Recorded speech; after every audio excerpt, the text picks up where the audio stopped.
This is for the nerds, this is for the brainiacs, this what we deserve. Go ahead and play it back, you ain't gonna touch me, you not gonna do nothing, you are not above me, I bet you wish you was me, I know it, I know.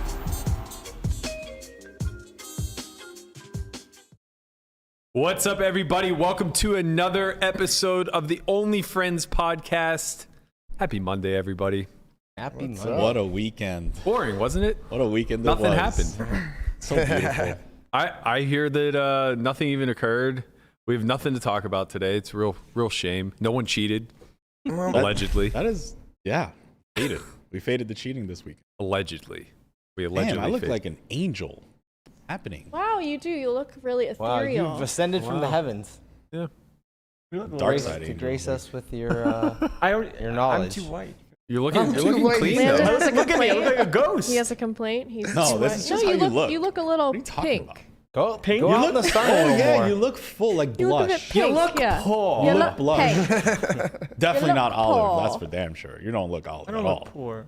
Definitely not olive. Speaking of ghosts, Lake Mead's drying up. We're all fucked, and they're finding dead bodies getting washed up on shore now. But we knew that was there. We bodies knew are- that was Yeah, happening. no, my Of brother course. literally was telling me this the other day because I was like, I want to go to Lake Mead, and he was like, don't. It's where people dump dead bodies. They made it. He said they man-made it so that they could dump dead bodies in That's a it. conspiracy. Oh, right. Not to give water to the entire Mead's- desert No. valley. Lake Mead's No, well, is the literally, new they're hole in the giving desert? them dead body water.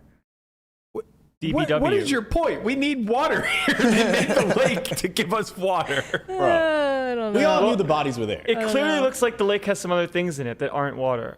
That is very The fair. insight.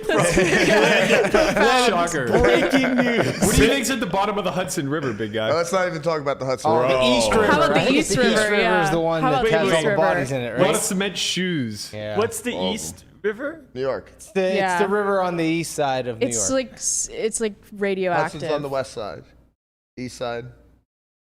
There has to be so much bodies in the desert. Over under like 250 Bodies in in the Lake desert? Mead. I'm Lake going What is a over. bigger body I'm- count? I'm Lake going Mead over. or the East River? Ooh. East River. Ooh. Ooh. That's probably close. Oh, I Are don't know. murderers just becoming like lazy now? Because before they just dig a hole in the desert. Now they No, don't want that's to too dig the much hole. That work. seems That's way- a lot That's of what I'm labor. saying. There's a lot of labor It's costs. way easier to just throw Yeah, it just in the like lake. put somebody on cement shoes. So this thing that they Put them in a barrel found, and throw them in the lake. it looks like Cement it was in shoes, a bro. cement barrel, right? Yeah. Is that Yo, what it we was? just got $9.99 that we need to Venmo to Hellmuth, so he can buy in for more next stream. So We're crowdsourcing. Thanks, this. Preston. I can't believe that this is what we're starting off today with. We're starting off today with Lake Mead. Well, I mean, somebody. It's you not know, Lake Mead. It's the bodies I mean, in Lake everyone Mead. knows Body, that bro. I'm the necrophilia expert. All right, and Is that why the water tastes so bad in Vegas? Where do you drink water Many- from Lake yeah, Mead? No, Don't- I don't. But don't drink have the tap you water ever here. drank water out of a?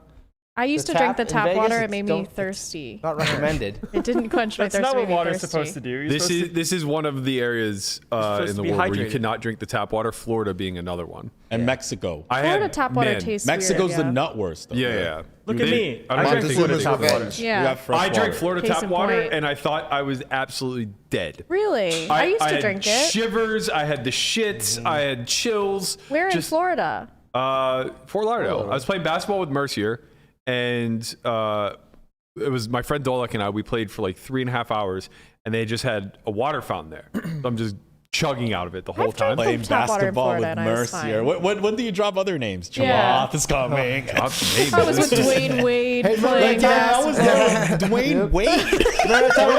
Michael with Phelps. Michael Yeah, Phelps. oh yeah, you dropped Michael Phelps the other day too. It's the celebrity Yo, basketball what's game. happening? Are you actually comparing Jason Mercier to these other people? To Dwayne Wade and Michael I'm just Phelps? saying your list Yeah, of friends why not? keeps Damn. growing. Honestly, you know like- what? I'll make the case. Jason Mercier is like the poker community equivalent of Dwayne Wade. Okay. That's fair. I don't think it is, but that's fine. That's so fair. I don't Okay, know. sure. Is it? Let's pretend like it is. There's something like with your gut biome where you get accustomed to local bacteria or whatever from eating dirt, drinking water. So I do that. I eat dirt. like for Landon, he grew up in Florida. Look how eating, strong I eating am. dirt as Floridians Yeah, do. he has all that local shit in his body, Right. so like he's Bath immune to how salts. terrible. bath salts. I literally Right. thought bath salts too. Right. Listen. This environment made me the man I am Landon, today. raised by bath salts. Like when us weak stomach Northeasterners show up there. You're Yeah. not from the Northeast. Get stronger, You're from- man. Where do you You're think from the Pittsburgh is Midwest. located? You're Wait, from- do you know Pitbull? Why would I know Pitbull? Pitbull? He's I'm not from Florida. He's Florida. Mr. 305. Mr. Worldwide. Mr. Worldwide. He's not Mr. 412. That's all that matters to me. You know what has great water? Tahoe. Tahoe's Right? I mean, it's Only New place York I've just has as good good as bottled water. water right out of the You tap. drink the lake water out of Tahoe. I suggested drinking the lake water when we were on a boat and we ran out of water. Oh my God. I was like, just drink the lake water. And Landon's just like, oh my God, you can't do that. That's disgusting. Well, Lenny. I was right. I don't think so. I think it's don't fine. think I was No, completely I don't- right. I think he's right. We talked to Jared, and Jared literally said, No "You way. don't We wanna all do that." agreed that you shouldn't Ew. drink the water off of the shore, but Yeah. we were miles out to sea. As long as it's moving. We Right, lit- yeah. Okay. It's not stagnant water. My Like- issue is we literally saw ducks swimming Bro, across. If you jump in the lake, Polluted. if you jump in the lake and get submerged and consume some water, do you think you're gonna get like chlamydia? the Yes. intent of the going in the lake to In jump in the Florida. lake is In not Florida. to drink the lake water. You But don't you're jump missing in my the lake point, saying, like- "Man, I'm going to drink all this water." It's obviously fine. Like if Make you it end up cholera. consuming it, you're gonna be fine. You're not promise- gonna die of dysteria. Bro, if you Cholera. had Nestle Cholera. bottled water, you're probably drinking water from the He lake. was No. drinking the Nestle tap water is in Florida. actually one of the highest graded waters. So this is something people don't know. Fiji, D. It's a D. D? Year in and year out. It's one of the lowest grade waters you can drink. All right, it's let's as get the close to breakdown. tap as possible. Marketing. Nestle, however, very, very good. B plus I thought every year. Dasani was What's the the worst. what's the A? Dasani also Can we get worse. the A? Zephyr Hills one time. dude. Evian? No, I don't Oh, think any. Evian's strong. I don't Zephyr remember seeing Hills. any Zephyr bottled Hills, water Florida. that was That's A. Florida water right there. Damn, bottled water's Kirkland. trash. Kirkland's water's a definitely scam. number one. Yeah, bottled water's down bad. It's the I feel like Scam the of all bottled scams. water that comes in a glass bottle is higher quality. Yeah. You just want it to be. Evian. Well, There's no like degrading I do think plastic. Voss. I think Voss is actually one of the more highly rated, but I still think it's only like a B or C. All right, what about this one? What about Aquapana? Ooh, good question. Oh, Not that's sure. a nice one. Aquapana's like S tier plus marketing rich people water. Yes. Yeah. Let's I ask- remember. It's got to be help. F tier. No, it's true. so There was like a the point pH where level or different or something. no, it's not about pH. It's about the quality of water. The So like, source. Yeah, because pH is obviously Phil Hellmuth. let's Oh my God, here we go. let's bury the lead a little bit. You know, I mean, we gotta gradually work our way into this. We He's- had a he's big amped weekend up Can we, here. today. can we let Landon host the show one week? He's so amped. Of course. That would be so fun. We did have a big weekend. It's gonna here. be called Only Friend. I think that, It's just gonna be me talking I'm to pretty myself, sure, running like- around different spots. yeah, before the show started, I'm pretty sure Landon walked about 4 miles just around, just He tripped walking in over all the circles. wires, and I go, "You clumsy Bigfoot, sit the fuck down." Pacing, like literally making my head He explode. goes, "I'm not clumsy. There's wires everywhere." Why do you make me look like this? Like Lenny, What? You Like do Eddie. it. I don't do it. Eddie. I don't do this. you're an abominable snowman. I don't do this. If you're watching, help me. Speaking of help, we had a bit of an eventful weekend. So we wrapped up the Poker Out Loud Academy, which honestly, Man, that went well. I can truly say it went so much better than expected. It was awesome. Well, it's the first when you do something different. You know, I mean, we've done how many academies, right? Then we switched up the structure, and you know, it's like, all right, how's this gonna go? Yeah, I expected a lot of technical difficulties and a lot of hiccups, but it went so smoothly that I wasn't even there for the final day. I last minute hopped a flight to LA to play live at the bike. You didn't need to be because they were playing. Yeah, it was just, yeah, It wasn't sorry. like he skipped out on. No. Yeah, I on didn't the just like lectures. bail on everybody. It was just gameplay. Right. Actually, we do have a clip of some of the gameplay if you guys want to see a little insight as to what Poker Out Loud Academy looks like. Oh yeah. Sean's VPIP must be insane. Oh, this is frustrating for Dustin here. This is a full Here's another theoretically. kind of goofy spot. So under the gun to 25. We're over here at like +1 with just a really weird spot. I can't 3-bet. Calling feels really weird. Folding feels even more weird.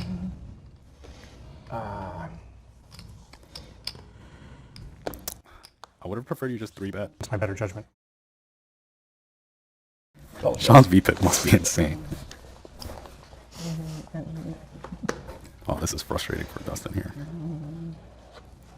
This is a fold Here's another theoretically. kind of goofy spot. So under the gun to 25. We're over here at my +1 with just a really weird spot. I can't 3-bet. Calling feels really weird. Folding feels even more weird. I would have preferred you just 3-bet. It's my better judgment. I'm gonna go. Oh no, that hand's really bad. Let's fold.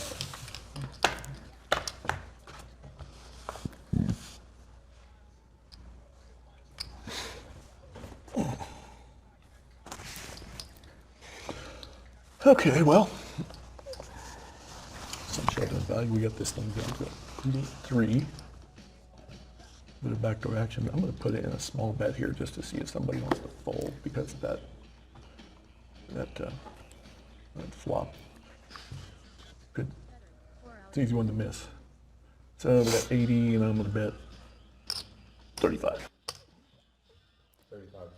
That's a little bit too weak to bet. No spade, no heart in your hand, no overs to the 8. Small C-bet. This is like the 8-8-5 board we talked about in class. Those 8s are a little concerning because they'll hit the blind.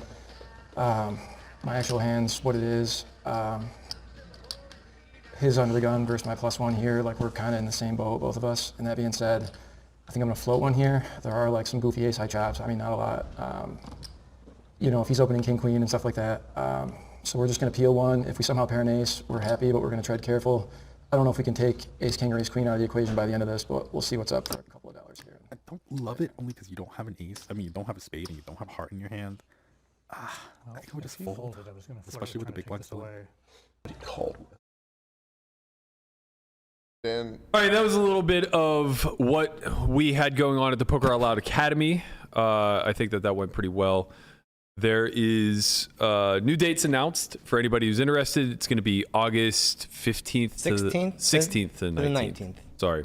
We cut the clip short, so you guys didn't get to see the actual promo. But the 16th to the 19th of August are going to be the next dates. We're actually going to announce other dates, too, that'll be coming later in the year, just trying to figure out scheduling, make sure there are no conflicts with big events and things of that nature.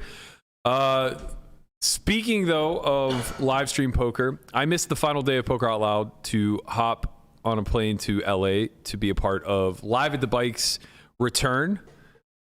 And it was an interesting one. Chin, you were there as well. I was there first than you. That's true. Both of us we were like, all right, we're gonna go to LA. I land in LA. I'm still in my Uber going to the bike. And I'm like, Berkey, what do you think about this lineup? And Berkey's like, man, I would hop on a plane right now. And I'm like, talking to the necessary people, like, and I'm like, Berkey, you have a seat. and then you text me back like, for real? I'm like, you have a seat. And you're like, goddamn, I'm on my way. Yeah, it was a real cluster too, because I had played a pickleball tournament that morning from like 8 to 11, and we didn't start chatting until probably like 12:30. Mm-hmm. So I'd already been home and showered and stuff for like 90 minutes. And you're like, you have a seat. And I look at Jet Suite X, and they have a 1:05 flight. I was like, okay, I'm 15 minutes away. I need to be there 15 minutes before departure. Like, we have a 5-minute window. I missed it, obviously. Right. I had to get some cash and stuff like that. So I missed that flight, which would have got me there exactly at start time. But instead, I was able to take the next one, got me there at 4 o'clock. So I was like 60 minutes late for the stream, give or take. Yeah. Really a tale of, well, I guess we could talk about like live stream poker as a whole, as we have been. I think there are a few clear storylines to discuss with regard to what happened this weekend and the 3 major outlets that put out live streams. Yeah. So first and foremost was the debut of Live at the Bike on Friday. They really went for a very like Hollywood-esque vibe, dark set, really trying to, I guess, like put the table in the action, in the focus. Aesthetically wasn't the best showing for sure. I think that, they'll all be very quick to admit that there were some hiccups in the early goings, but ultimately they're trying to develop a TV product. So at the end of the day, Live at the Bike is going to be a lot more in closer competition, I guess, with PokerGo than it is That's what it with feels like. with Hustler or the Texas streams, as best I can tell. Couple issues that I think they need to iron out that are problematic for both companies. Number one, sticking everything behind the paywall. So Live at the Bike runs their stream live, but then That's not going to happen anymore. so what happened to the video? They've changed. Well, I think what happened to the video is like they didn't want that to be the first video. Sure, But that you know they have a whole private YouTube section, right? I understand, but I know what you're saying in terms of like how they used to do it. Like they would run it and then No, take they it used down. to do it on the a Live at the Bike subscriber. website. Right, that's gone. Right, okay. but now on YouTube they force you to pay. I see. So they have an archive of past Oh, streams. I see. And you have to be a premium subscriber to their YouTube channel. I think they're still working on exactly the monetization part of it. Yeah, in their terms of YouTube that page looks really clean for what it's worth. Yeah. I think they have like 200,000 subscribers. It's revamped completely since Bally's took over. Mm-hmm. Very cleanly done. Seems like it's being built in a way that can be monetized moving forward. And also, I think PokerGo deserves a lot of credit for like what they've been doing with their YouTube channel. Mm-hmm. Very well put together. One of the bigger channels in the poker space, and they're monetizing like crazy. The issue is, it ultimately comes back to the ability to have access, right? Mm-hmm. So somebody tweeted today, I can't remember who it was, but I thought it was like a very noteworthy tweet where he said, it was Barstool Nate. Okay. And he said, kudos to Hustler for allowing Ludwig to stream this on his own channel. Well, sure. Because right now, yesterday's game is trending on YouTube. It's number 6 trending in gaming. Was that Never. And some people were a little bit controversial on how PokerGo is a little bit like they So don't that's what let that Barstool happen. Nate said. Yeah. He Right. said that he said, shout out to Hustler for allowing Ludwig to stream this from their own channel when PokerGo will give us strike versus a 15 or versus somebody putting out a 15-year-old clip of the WSOP. And he's right. Like, it's antiquated. This idea of like restricting people from your content and trying to kind of bury your biggest asset behind a paywall is just like not functioning. That stream last night at Live at the Bike is going to do 10x the views. You mean the Hustler? Or sorry, that stream last night at Hustler is going to do 10x the views that the main event did this year. Without question. Yeah, Without question. Not even close. There's no way one singular episode of the main event last year got 1 million views. No way.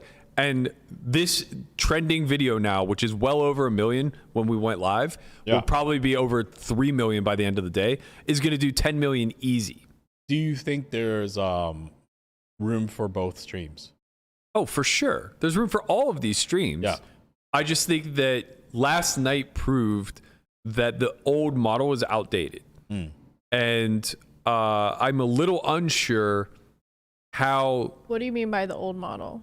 the old model of Paywall. of streaming behind a paywall to then later create a cut down version for TV. Right. Okay.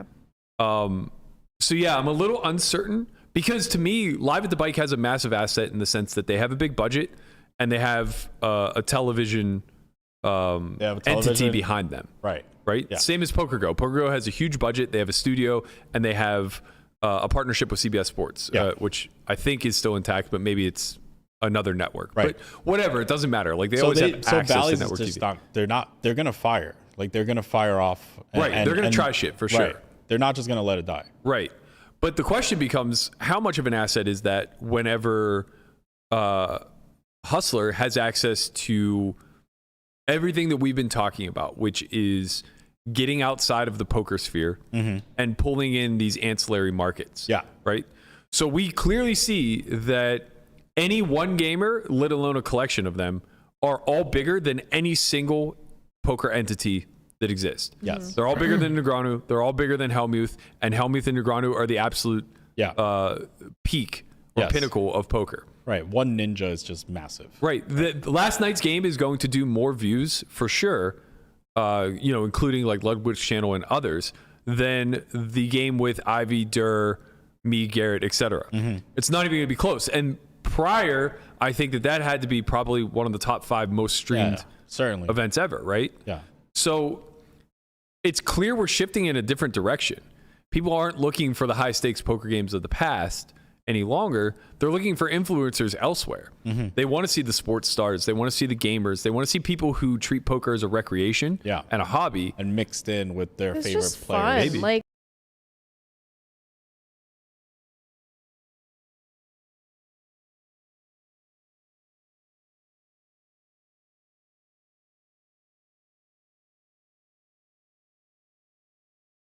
experience. Like, Botez ran a content creator game a couple days before, where it was like her, xQcOW, some other gamers and streamers in the variety streaming category.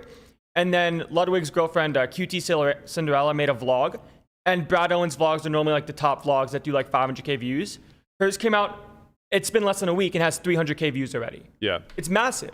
Like, there's just a different influx of eyes that are now on poker that were never there before.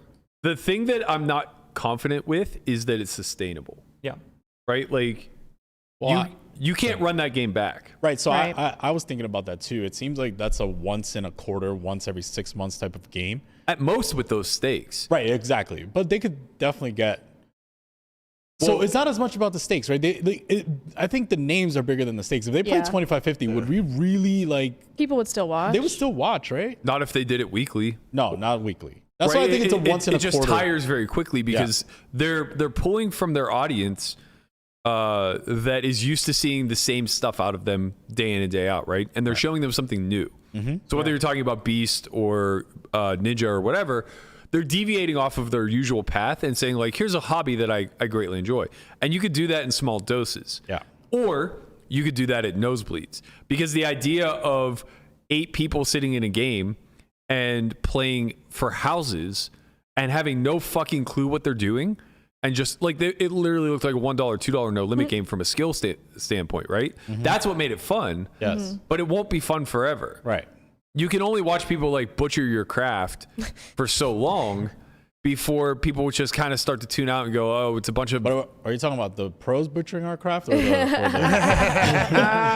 To be fair, That's a I would say the Some truth to pros that. might have butchered it more than Like, they're playing 100, 200, 200, but the open race size was at least 3K every time. yeah. Right? So you're not really playing 100, 200, 200. You're playing a massive game where everyone's playing a hyper. Right. Yeah. For And infinite that's what I money. mean. Like, it's not sustainable to have people that only play recreationally play for that sum of money Right. over and over and over again with absolutely no ability to protect themselves. Right. Yeah. Like, even if you eliminated all the pros, everybody was on level playing field as far as like how much of a gamble it was and how little of a skill it was. Eventually, the audience would grow tired of seeing such unskillful poker. yeah. Right. Right? It was a nice blend yesterday. And also, like, you just aren't going to be able to have a Keating go off for 1.1 million time and time and time again. It's good advertisement for him. He runs a big private game. Like, this is a nice way to the hustle to network. Yeah. And to bring in new eyes to potentially like land a couple whales for his game. But like, that's an expensive marketing campaign if you repeat it over and over and over again. Like, it's just not going to be. Yeah, like very this was just a viable. unicorn stream, right? This happened once and never. And then it can't run every week. I can't run every week. In regards to Live at the Bike, I mean, they are pretty connected in the Hollywood scene, so maybe they could take the Hollywood route. We'll see how that goes. Yeah, let's talk about the lights, I guess. What are we gonna do? Yeah, I mean, well, it's one of those things where it's a very unfortunate chain of events, right? So a couple of things happened. Number one, they had some lights go out on set, which had us in the shadows. Yeah. But then number two, I think that it was like also a choice to kind of. Yeah. Yes. Yeah. Sorry, I didn't want to cut you off, but yeah, that is like the. Do you watch Laker games a lot? Yeah. That's the set. Yeah. Like, it's like dark. You don't see the crowd at all. They do it so that you can see the celebrities at the bottom and then the game, right? So it's the same kind of feel, that kind of Los Angeles Lakers kind of feel. It just doesn't work if you can't see people's face. Well, even if you could see people's faces, it doesn't work for other reasons, I think. Okay, It's continue. too harsh, the contrast with the red and the dark. It's like really harsh on the eyes. It is very hard on the eyes in that regard. You also lose all of the depth of the room. Yeah. So, It's a nice room. It's a very nice room, and the set isn't that large. So the last thing you want to do is make it feel smaller, right? Like, I think you want to actually work the depth in your advantage. I think it's I think that it would probably be So their overhead shot currently is behind the dealer, facing outward towards the doors. And I actually think it's probably better served to be in the opposite direction, which may be a challenge because you have foot traffic coming through. But I think you want the shot as close to the doors as possible, facing that back wall where the LEDs are. I get it. Yeah, yeah.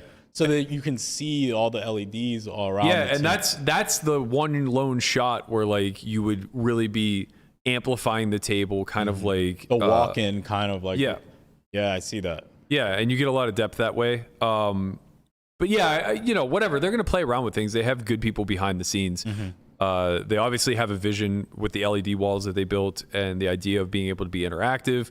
They were using it a lot for the shot clock. Kind of like making it a game showy feel. But there are a lot of kinks to work out, man. Yeah. It's like we've done a bunch of these test runs. I personally filmed, I think 4 episodes, and I think they've maybe filmed like 3 or 4 others. But to my knowledge, all except for the very inaugural run had the lights off. So it's different. I think that they're ultimately not going to be super pumped about that finished product, and they're gonna have to twist it in some way, shape, or form. Also, like the animations and the graphics of the cards. The next stream is soon. I know that. Yeah. From a little bit of the talking to them after. The next stream is soon. So they're working hard. I'm curious what comes out this week if they come back on. Yeah, I think a few small changes that they can make in the short run to make it a lot more palatable is change the graphics so that the suits are readable. We saw even in the test that like the clubs and spades are really difficult to differentiate between. Change the lighting so that the players are more in focus.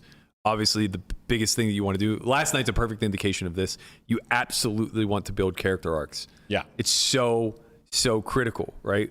And I think that that's going to carry us into the next piece of conversation. It's like, why is Phil Hellmuth on these streams? Right. Why is Phil Hellmuth on these streams? It's very clear to me. He is... No one can play his role in poker.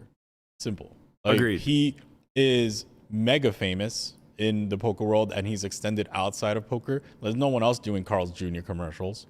And his poker brat image is one that cannot be replicated by anyone else. I think the only person who could be Hellmuth and do a good job of it is somebody that the poker community has largely shunned as not one of us, and that's Blazarian. Yeah. Wow, that's strong, actually. Yes, I agree with that. That's strong. But like, we're very hardcore, like he's not one of us, where with Hellmuth, we have to accept him as one of us because he's extremely accomplished. Yeah. Right? There's just no denying his success, as annoying and as sophomoric as his antics are. He still has... 15 bracelets? I don't even fucking know at this point. 16, 17. Who 16. fucking knows, man? It's more than anybody else. That's all we know. So I'm going to make the case that I think that he is not only good for televised poker, but he or someone like him is bordering on mandatory. It's like a staple. What? It's like a staple. Okay, I want you to make the case for it and Melissa to make the case against it. Because this is what I was listening to before the camera started rolling. And I was like, let's save it for the pod. He kind of got me on his side a bit. He did or I did? He did. Fuck. Well, I think her points are valid because I hate watching Hellmuth play. I loathe it. Yeah. Well, and I personally don't even tune into it. Yeah, but bro, we're looking at it through a trained eye. It's right, that's what I'm saying. Like, I'm saying her points are validated as a pro. He's everything we don't want to be. He's everything we want to disassociate ourselves from. And the other thing is that he's everything that you are told to not act like if you would like to, create a good environment for recreational players. He's the absolute antithesis of everything that a pro should aim to be in order to make an environment playable for recreationals. And but it's beyond that. And it really, like, I felt a fire inside me that I've not felt in a long time last night because I was so mad. Let me make the case for Hellmuth, and it might be a different take than yours. Okay. So if you're a pro and you're someone who is tiltable, yeah, people do want to play with you. Right. Like if I'm going off like But he what doesn't the give. fuck? But okay, yes. Like, you know, and then throwing yes, shit, but and he then like doesn't give I'm action. losing. Yeah, but it's fake. He gives fake action. Like gives no He gives no action. No, He doesn't even that's fake the point. it. That's But the they point. think- You're right that emotionally he's fun to have because he's a target to shoot at. But what she's saying is he cultivates the absolute antithesis of a gambling environment. He buys in short. right. He'll bleed himself down to 5 big blinds and not Bitches about his reload. hands cries. nonstop. Right. And it's like, you've been playing this game for 30 years and you understand variance, surely, right? But like, it doesn't seem like it. And it's just like so like it's so annoying listening to him. Like every time someone starts talking about something else, he draws about, oh, ace 9. It's shut the fuck up, man. Are you sure? Shut up, man. Are you sure you changed your mind or no? No, Because here's the thing. The fact that I'm so mad means that it was good TV Right. because I was so affected by it. Right. But I fucking hate him. I suck. Yeah. I mean, she's spot on. Like you're nailing every single point. I hate playing with him because he absolutely ruins games. Yeah. He's against the straddle. He buys in hella short. He'll only consider straddling like in situations where he's short and has late position type of stuff. You know what I mean? Like he's the guy that tiny, only like, oh, you guys want to put the straddle on, and the guy that only puts the straddle on the button. Yeah. I hate that guy. Oh, you guys want to play a bomb pot? Like, I got the button. The guy who sits out of the bomb pot every time, like. Chin used to do that. I was poor. Okay, You look poor. I was shot I'm about to start sitting out of bomb pots. I'm Okay, down a let lot me of those live. things. And I was stuck infinite on bomb pots. Let me fucking live. That was a long time ago. That was back when bomb pots were still in Reno. Yeah, nobody even knew what a bomb pot was. I'm like, bro, why do I have to put in 5x and then I always lose? Yeah, I know. Like this game's big. I know. That's how I feel. Those of us lately. who fight, we're just like, wait, we get to play a pot always? Yeah. And everyone has random cards? That seems This is great. fucking great. Me sweating my PLO bomb pot hand, like, oh my god, please don't connect. Please don't connect. God damn it, set straight. Fuck, I have a flush. Fuck. You know how hard is it when you're shot taking, you're up like a couple thousand, and then it's like bomb pot, Yes. you're just like That bottom happened to 2 me. pair, and you're like, oh god. No, it's literally gonna- happened to me it's last all hand of the gone. night. I had a flush. This is literally, I had this a is flush and literally a what flush goes through draw, and I Hellmuth's lost mind. both. This is absolutely what goes through Hellmuth's mind, except he just like cry folds. No, 'Cause I he would has just get money. stacked until a couple times I'm like, I'm not gonna do No, this he's anymore. just like, it's just that, like, as a person, and everyone says, oh no, he's way nicer in person. But like, we played with him, and Poker After Dark, yeah. my memory is that Nick Wright attempted to contribute to a conversation that Phil happened to be talking in, and he just puts his finger in his face and goes, don't interrupt me. I'm just like, this is a grown adult man acting this way? Like, Yeah. Are you serious? Like, and that was like that he's like that in person. It's not like, oh, I don't know why everyone sucks his dick and says he's nice off camera. Let's go. Why is everyone sucking his dick No, and saying honestly, he's nice off camera? He's not. Look, Phil's the nut low. We get it. But I'm gonna make the case for why he is one of the most valuable assets we have available for live stream poker before I absolutely embarrass him for what he did last night on TV. And it was an embarrassment for the entire world to watch. Yeah. That aside, we'll get to that. I want to make the case for why he is one of the greatest resources we as a poker community have. All right, and it's very, very simple. If poker, actually, let me rephrase. We want poker to be considered a mind sport. We want poker to be paralleled to baseball, basketball, chess, where people are watching for our prowess. Yeah, because for we're our insecure. ability. We're insecure about it. Yeah, for sure. 100%. We want to be like, oh, we provide value. We're actually like intelligent humans that play a craft. Everything that we do is invalidated by the world. Correct. Right? We gamble. Yeah. That's a net negative. 100%. We basically are incentivized to use unscrupulous edges to get ahead. That's a net negative. Yeah. We're playing a zero-sum game. And it's a bunch of intelligent people doing so where you could be doing anything else in the world. That's a net negative, right? Nothing about being a professional poker player is very valued by the world, right? Yeah. But what we actually are a part of is a social game. Yeah. That is played for large sums of money, sometimes. Sometimes it's played for small sums of money. But the whole point is that the crux of live poker is the social element of it. And a byproduct of a televised social atmosphere is not one most closely compared to a sport, but rather one that's most closely compared to reality TV. We're just putting ourselves in a fishbowl for the world to watch. And there happens to be a game being played that's the vehicle driving the storyline along, right? So whether you want to compare it to The Bachelor, Real Housewives of New Jersey, or WWE, at the end of the day, they all share the exact same things in common. And that is character development and story arc. Yeah. And at the end of the day, there is going to be a hero and a villain. Right. And then we loved it when it was Garrett versus the dude that it's slow. Gang. Yeah. Yeah. We're like, oh, this is what we need. One of them's dressed in white. The other one's dressed in black. It's perfect. Right. And it was an isolated incident. Right. Right. We need this continuously. That's why I've been trying to tell you, like, who's your rival for so many years. Right. But you don't pick one. Well, it's not up to me to pick, first of all. I'll pick it for you. They all want to Is dance Berkey the good guy around or the each bad guy? other's Nah, Berkey's definitely the rivalries. good guy. It's so of annoying. course. So annoying. I would look, first of all, continuing down this path of like why Hellmuth is a national treasure. First of all, way more money in being the bad guy. Way more money. Of course. There's always more. There are money. way more seats. There is way more EV. There is just People way more love book deals. to hate Yeah. people. People love Yeah. to. It's just they weird love to because root like if against I had a the bad game, I guy. would never invite someone like that.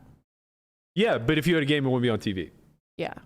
That's the biggest. But he gets difference. invited to games off TV. He gets invited to games by founders and CEOs and tech bros Yeah. that Who want to say I played with Phil Hellmuth. and they're Right. exactly fucking like him. I've Yeah. played with Okay, all of them. okay. Every time, I'm not going to start shaming names or anything like that. We but all know who you're talking about. whatever, I don't give a shit. But don't say it. I'm not trying to piss off powerful people, but every time one of Yeah, them we don't found want to their get him way- murdered or I thought you anything. wanted to be the bad guy. We don't want to seem I don't want mad to be the bad guy with the people who Yeah, he's can going to actually end up help in me in Lake my Mead. life. The man wants a seat. Now he's the good guy again. I'm just saying, like, every time one of those guys showed up to Ivy's room, they were exactly what you expected them to be. They were very pretentious. They were very nose turned up. Like, We get it. Yeah. Right. Yeah. come from Okay, an that Ivy makes League sense, background, actually. like, oh, you're just some poor kid from Pittsburgh, fuck off kind of thing, right? With the exception of Marcus. Marcus was the one guy that I will say wanted nothing more than to end my career and in the most competitive way Why possible. do they all want to end you? Like Rob Young was on Twitter, like, No, Rob's Here's another why. great example. I think this is why. It's because they know in like a theoretical vacuum he does not belong. In the No. that Absolutely deep, not. dog. Absolutely not. It is. No, it's not. Oh my First of all, God. They just you're want so dead wrong. Rob, you couldn't be further off. Like Rob and Marcus. Rec player, one pro. That's No, not. No, that's it doesn't. not- You don't understand. They don't want to end Robo's career. Not that they ever could, but like.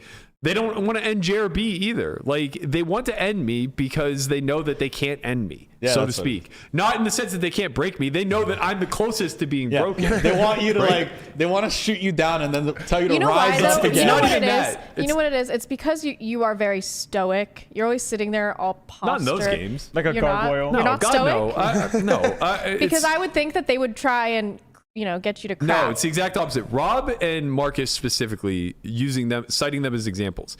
They want to quote unquote retire me because they like me. Yeah. Right? It's a form of competitive banter, and they know that like I'm fighting the hardest against them. Right. I'm never the one who is going to like soft play them because they're the wreck. You're not sucking their Yeah. dick. Right. Yeah. I'm not asking them out to dinner or Right. trying to take them on some VIP Trying to give them a excursion. massage under the table. They know with me that it is absolutely straight up. I like you as a person, but I'm here to gamble with you. Yeah. And they respect that I'm there to gamble with them.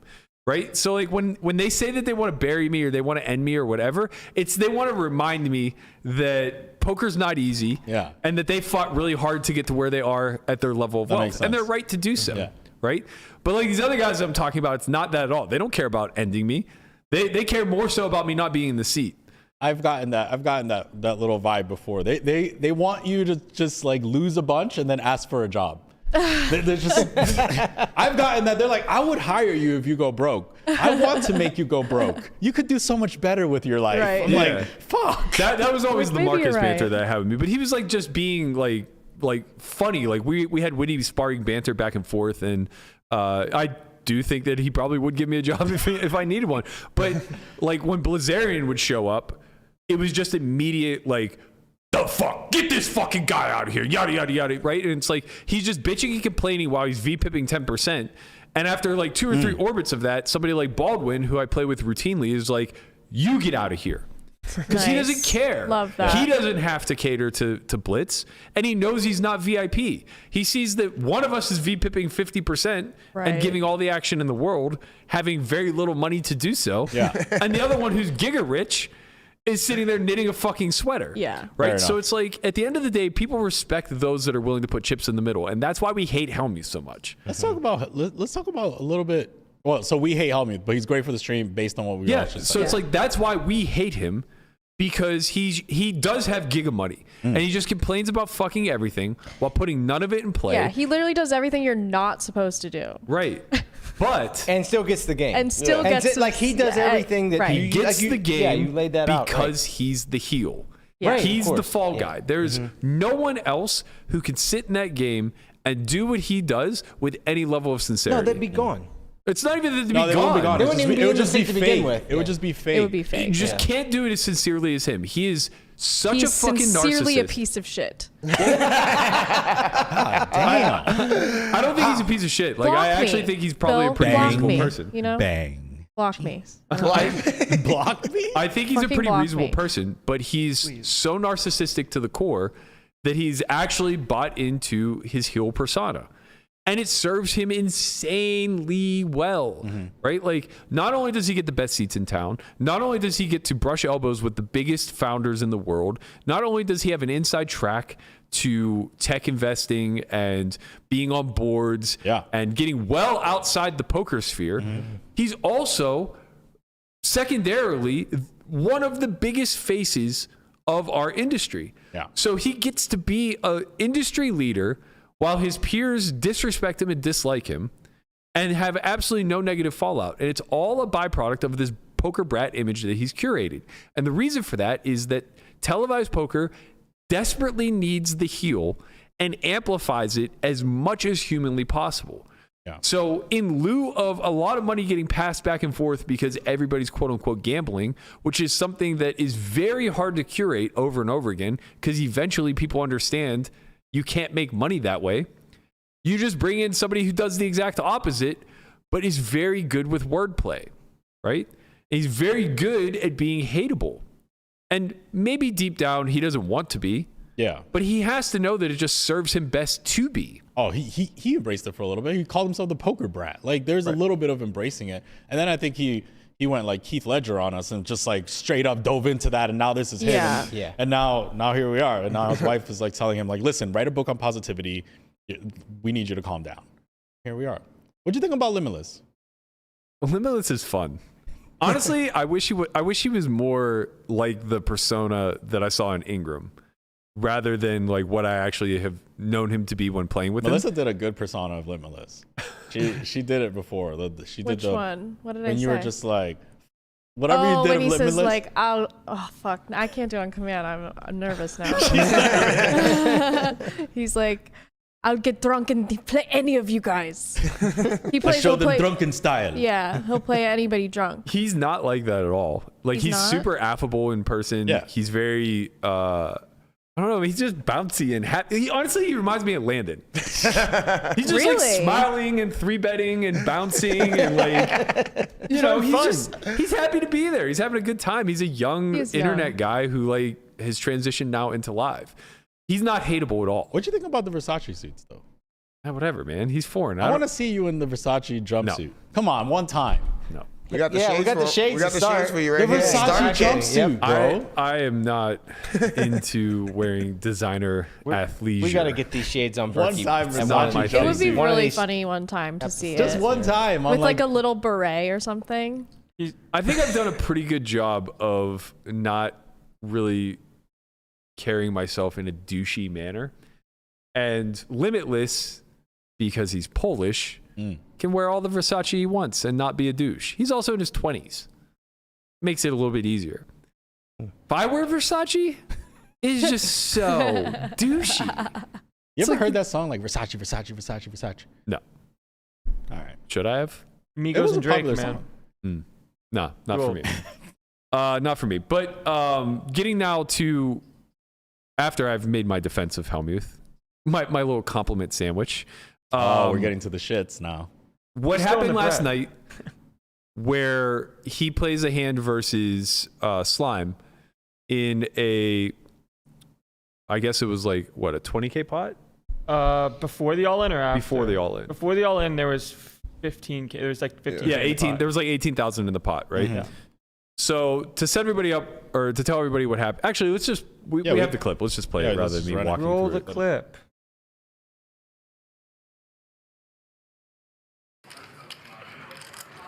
I just have no idea what to do here. Show the table. And Hellmuth just folded the best hands. Yeah, it's just you. Down a show? I have ace-9, yeah. Oh my God, what did you do? You folded. Excellent. I didn't. Oh wait, no. I thought you folded. No. Did you not fold? No, I didn't fold. I'm thinking. Did you see his hand? He showed like ace-7 or something. Or ace-6. No, dude. I thought you folded. No, he said show your hand and then he flipped it over. God. You showed me the worst hand. Phil, maybe I thought you folded. Come up with a deal. Yeah, let's have a deal. He shouldn't be punished for that. I don't think you should be punished for folding your hand. All right, so what kind of deal? I don't know. I guess just take your money back. Or put in 5K. Yeah, put in 5. Put in 5,000 is fair. What do you think's fair? 5? Yeah, 5 or 10 or something. That is a little unlucky. I've just never seen someone show and then we've literally no. done it the whole game. I know. I'm just not used to it. I think it was confusing that the hands were in that's a good deal if you call it doing really I gave you a pretty good deal. All right, I call. So next card, yeah? No, you're just now it's my conceding action. the pot. No. What happened? I just folded up. Yeah, because he's already seen it. Oh, thank you. Yeah. We're only charging you 5K. I think that's generous. I don't know, whatever. I don't care. That's a good deal. It's all good. It's a good deal for you. Interesting. So Phil did not fold. He did show his cards, which is totally fine in the cash game. Slime thought he folded. Don't run it out. We'll get all pissed. And a little bit of business going there. Oh my no way. How lucky am I? Where did I? Oh my God. Nice fold. Fuck just happened. Oh my God. Okay, so quick rundown of what happened. Basically, Hellmuth check raised to 5K, and Slime jammed for 38,000 total. Okay. So about 2 times the pot, give or take. Hellmuth goes, I don't know what the fuck I'm going to do. Durr then reaches and says, let me see your hand. Hellmuth slides it to him, right? From there, Keating off camera says, show everybody what you're considering. Yeah. Hellmuth gives the forward motion, like table the hand to Durr. Right. Durr passes the cards back. Hellmuth tables it. Yeah. Obviously, it's not an angle. This is definitely not an angle. But I want to stop there. Yeah. Because now I want to put yourself in Slime's shoes. Yeah. The money is very real to him. He doesn't play poker professionally and probably has less than 1,000 hours playing ever. Fair. Maybe less than 100 hours playing live, right? Right. We don't know, but he's not a professional in any way. Everything that Hellmuth is doing right now is absolutely against the rules in a non-private environment. Correct. So if we're playing 2-5 at the Aria, him passing his cards forward like that, muck. They'll yell at you. Forward motion, at a minimum, you're going to get a warning. But if it leads to Slime then tabling his hand and you catching an angle, they're going to force the fold. For sure, right? So it wasn't an intended angle. Everybody who plays private games understands that we're very lax with the rules, and anybody with any experience there would know he's passing his cards to Dwan, he's tabling the hand to get a read, whatever, right? All of that stuff is just very fine. It's actually like pretty normal in some environments. Yeah, and on a live stream like this, it's encouraged for entertainment's sake.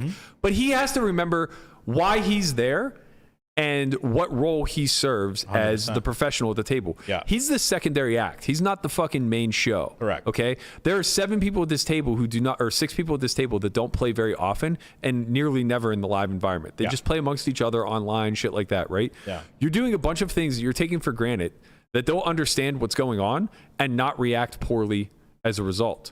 Slime obviously reacts according to how he interprets the rules. Right. That this hand has been folded. It's been pushed forward. Yeah. It's been tabled. Yes. These are all things that equate to a fold in his mind. 100%. So he tables his hand. Okay. Now happily tabling his hand. Yes. Thinking he just scooped the pot, right? Now a series of unfortunate events have occurred and you're Phil Hellmuth.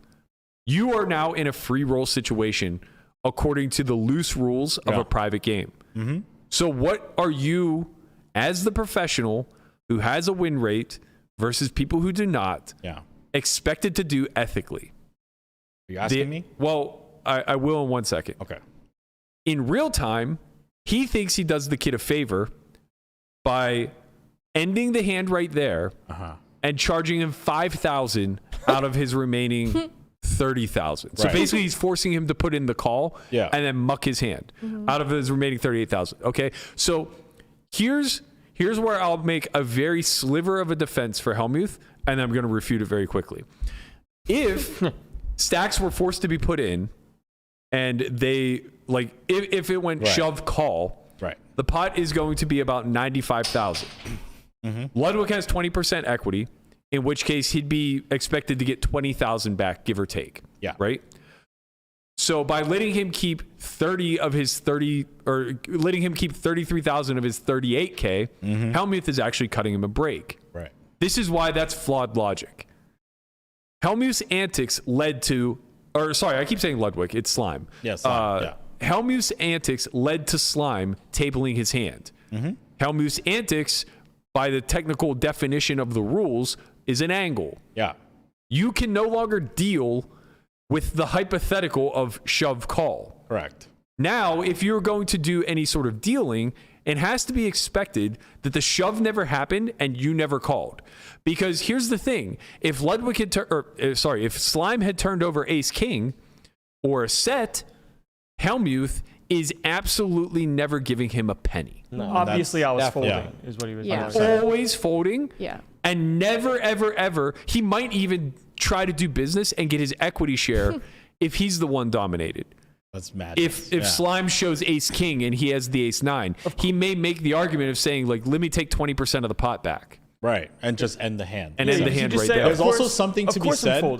There's also something to be said, Burke, that every player that caused this is a professional. Right. Like, it wasn't as if Keating, right, it was Durr and Keating. Yeah. So when you're in that environment of like, wow, I showed my hand to another professional, and then another professional asked to table it, and all these people are watching it, and it caused this issue, you have to be self-aware enough that it's like, only the pros cause this problem. Right. Yeah. So you have to be like, let me find a solution. Another thing that I think was completely unacceptable is that he asked him, what do you want to do? Right. It's like, he doesn't know. He's never been in this spot. Of course. Like, what are you talking about? Yeah. Of course.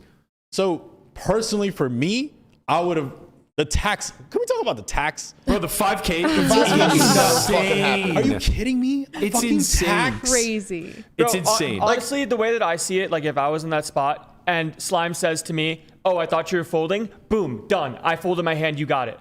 No questions. I wouldn't go that far. No questions. No, if he tables his hand because of something I did, I would fold my hand. Yeah, fine, but like that seems a little bit. Why? Now you're taking it too far. I think because Hellmuth wasn't necessarily folding. Like he is debating, and he's not outside of the scope of the rules. You just gamble for what's in the middle.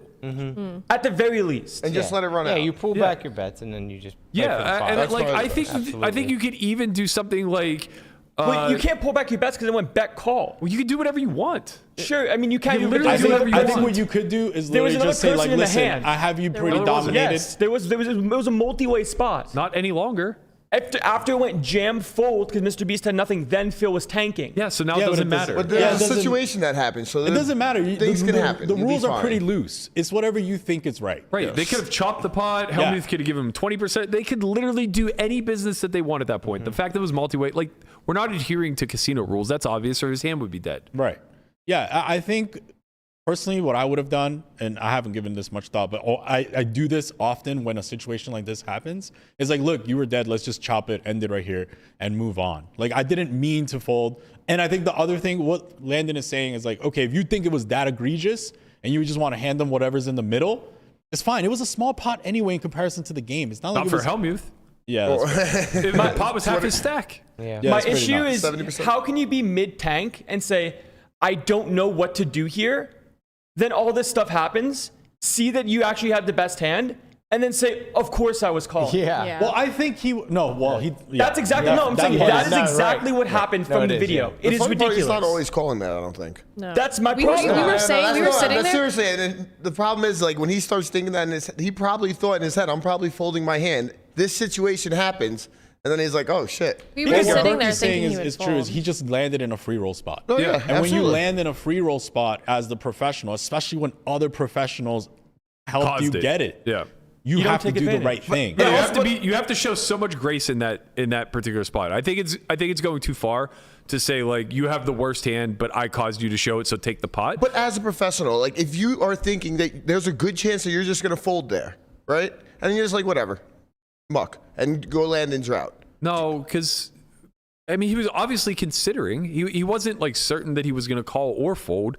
But like now you have perfect information, and for you to like somehow try to reverse bias there is just not really feasible. You just come to a reasonable solution, whether that is allowing some sort of rebate and then running it for the middle, or just running it for the middle, just run it for the middle. or even I mean they even could have done like an equity split of the pot if they really wanted to go that route, right? So like once he the calls, middle pot. Yeah. So like once his 5K call is actually in there, there's like 23,000 in the pot. You give him 5K back. Right? I don't think you get to take an advantage when you have a free roll situation. You have the best of it once you have perfect information. I just don't think that it's a fair thing to say, oh, like let's just equity chop the pot. Well, Knowing that I have my hand. Everything I'm saying you would do in the inverse as well. I like all the other options. Like if you're losing in that spot, you would do everything in the inverse as well. You would say like, I'm dead, so take the pot. Or You think a professional would flip over their hand like that? Wait, what? You think that if a professional was in slime situation, they would have flipped their hand early? No. I'm saying if So then the Hellmuth, other spots Hellmuth had the worst hand. You're not listening. In the inverse would be if Hellmuth had the worst hand. He would say he was folding.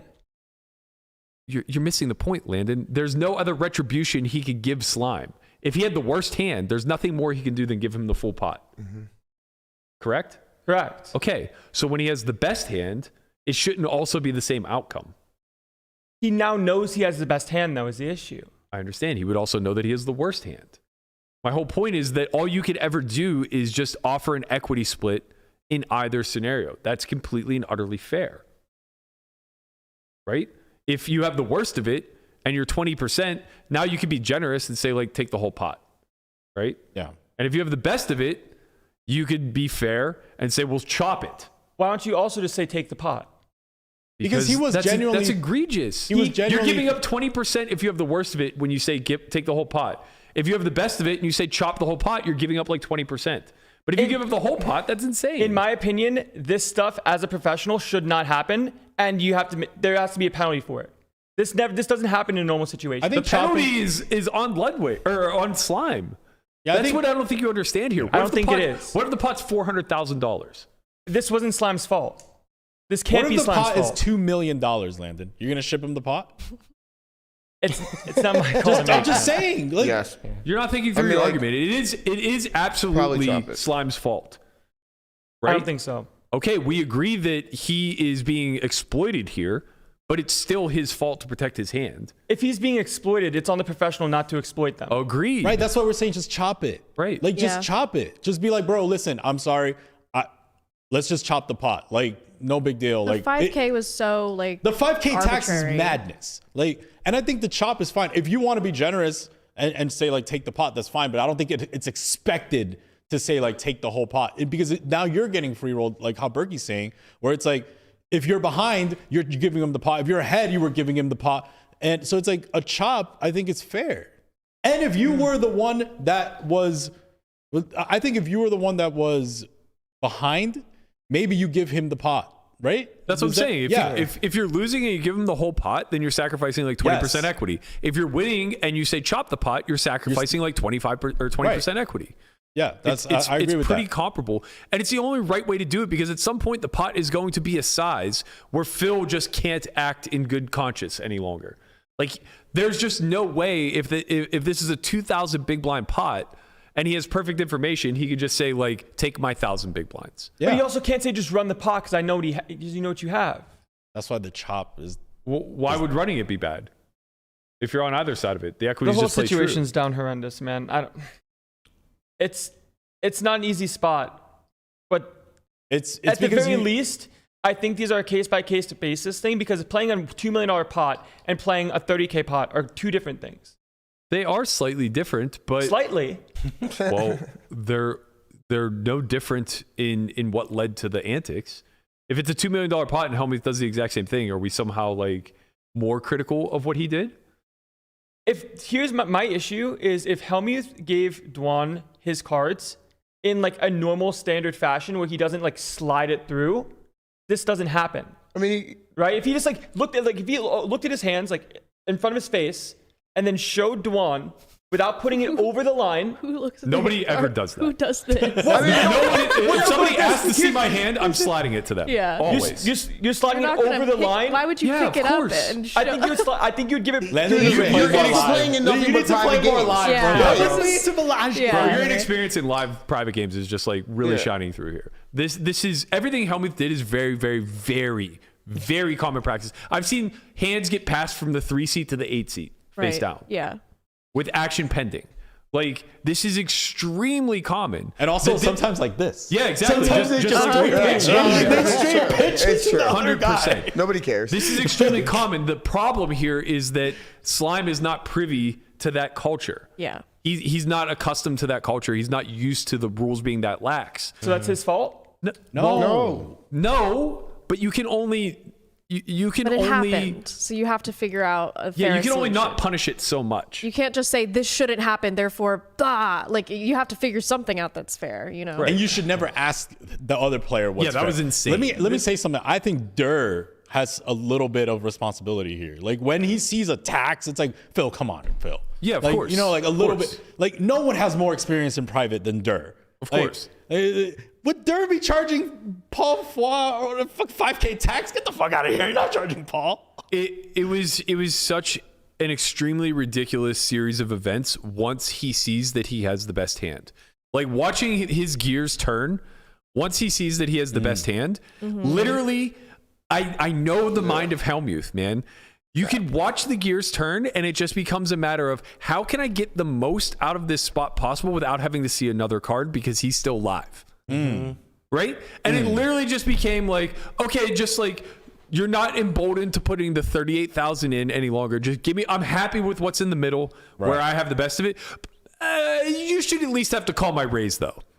You should at least have to call my raise, then give me the pot and you'll save 33,000 that you otherwise would lose 80% of the time. I still think he was going to fold, honestly. I think he would have folded. I wish it was like A7. That's the problem. I wish he had A7. This is the issue with running the spot and equity chopping. Because I'm pretty sure he was going to fold. No, there's no argument. There's no hard And then they evidence for rabbit that. hunt, and he drills it. Like, Because the issue with equity chopping is you now get to realize your equity with the hand that you might have folded. Your fold equity is gone. Yeah.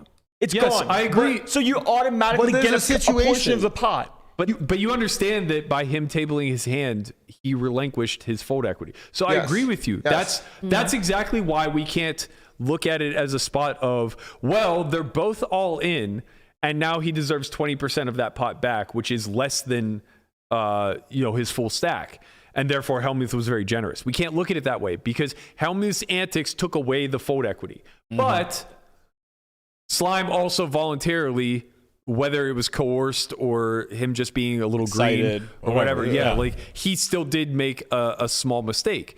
So it's like the happy medium here is we pretend that the all-in never happened. Correct. And we deal business from there. Now everything becomes fair again. Equity chops become fair. Running it out becomes fair. Yes, he lost the fold equity, but we're not dealing with his shove any longer. So we're dealing from the point where fold equity stopped. Yes, Phil has to take the worst of it. I genuinely thought as the he professional, folded. he has to take the worst of it. Now, as to what extent does he take the worst of it? Exactly. But he knows he has the best hand. He just can't. No more money can go in. Like the tax is absurd. No, tax is him trying to get the best of it. Honestly, I think, okay, how about this? What about this as a solution? Let's say all this stuff happens, Slime jams, Mr. Beast folds, Phil calls after realizing all this stuff happens and says, okay, I made a mistake because I accidentally forced you to show your hand. And while I have the best of it now, we just chop what's in the middle of the pot. Totally agree with that. Yeah. You don't equity chop. You don't equity chop. You just chop the pot in half. I totally agree with that. Yeah, no, that's he was saying what they said. no. They said. Oh, Yeah, yeah. I did. I said when you have the best of it and you chop, you Yeah. give up 20%. Yeah. When you have the worst of it and you say take the pot, you give up 20%. Yes. Yeah. That seems reasonable. Yeah. Yeah, I think those are the most viable solutions. And it sounds like it took us a long time to circle around this, but like if I were in Durr's seat, that's the only thing I would have put up such a fucking fuss. I don't man. think Durr was really there yet last. No, he wasn't. you just But, tired, like, yeah. But it's still you Durr. carry some responsibility when you get those fucking privileged seats. Yeah. And also when you asked, you kind of had a little bit of piece of it because you asked to see lot. the hand. A lot. So Yeah. which then caused the butterfly effect of now Keating wants to see the hand, Right. which now Slime tables his hand. It's like, Yeah. go back to sleep, Durr. You were sleeping the whole night. Yeah, I know. Man, He's in there stirring the pot. Yeah. like I can just really see, we unfortunately do not get to see the universe in what happens where Phil makes the decision on whether or not he calls or not. We just don't get to see that.